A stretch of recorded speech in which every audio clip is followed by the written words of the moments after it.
Of course, we knew before. During last 8 years, the Russian troops were present there, but they are playing a game. It was a theater that we are not participating in this war. Russia told we are only. But look, they are supported local terrorists, and they supplied with tanks, with rockets, with weapons, with everything. And now they only change their uniform, officially, and so they were present all the time. And of course, it's aggression. And now the whole world should understand that it could be in any way. It's part of our territory, and Russia used militaries for in their own interest for act of aggression against Ukraine. For me, peaceful and special troops could be from United Nations organization, but not from Russia. It's not possible.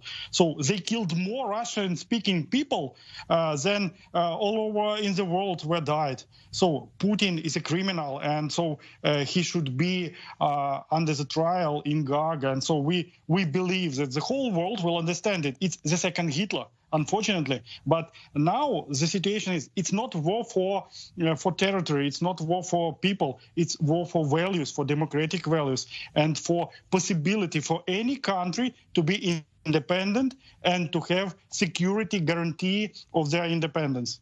It sounds like you may have already provided an answer to this question, but Russia's made a series of claims here now about Ukrainian militants and sabotage going on there, posing threats to civilians in both Donetsk and Lugansk, and even using terms such as the blitzkrieg ongoing, the breakdown of the Minsk agreements. Is any credibility to any of the claims being made by the Russians?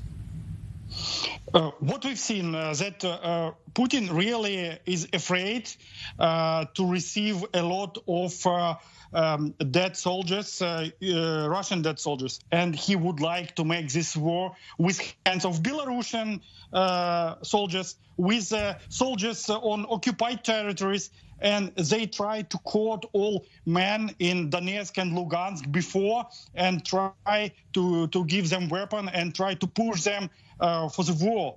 And this is the idea of Putin. He would like to renovate the Soviet Union, but he's not ready to use his own soldiers because he understands that it will be change and it will be the end of Russia and end of his ruling of the country, because people would like peace. And so it's not possible in our century to go to solve the problems with military. It's a crazy thing, really. Well, let's get perspective on the events in Ukraine right now. President Zelensky, what appears to be his strongest card right now? International appeals? Of course, we are expecting reaction of the world. And we expected really strong sanctions against Russia, because Russia, unfortunately, exporting only oil, gas, war, and terrorism. And of course, we should act together. And of course, we believe in God and we believe in our army. And of course, our people are ready to defend our homes, families, our territory, our country, and we are defending democratic values. We are defending really values of freedom and possibility for any country to be free, any people to be free out of Russian soldiers. Now, are people nonetheless moving westward right now? Are Ukrainian civilians fleeing from the eastern parts of the country? And how much faith does it appear they have in Western allies at this moment? So everything is calm in Ukraine. We are expecting any possibilities. And so, look, if you have such a crazy neighbor, you should be ready for any actions. Of course, we should have enough weapon to defend ourselves. No panic, nothing. So, look, of course, there are a lot of Ukrainian citizens in eastern part.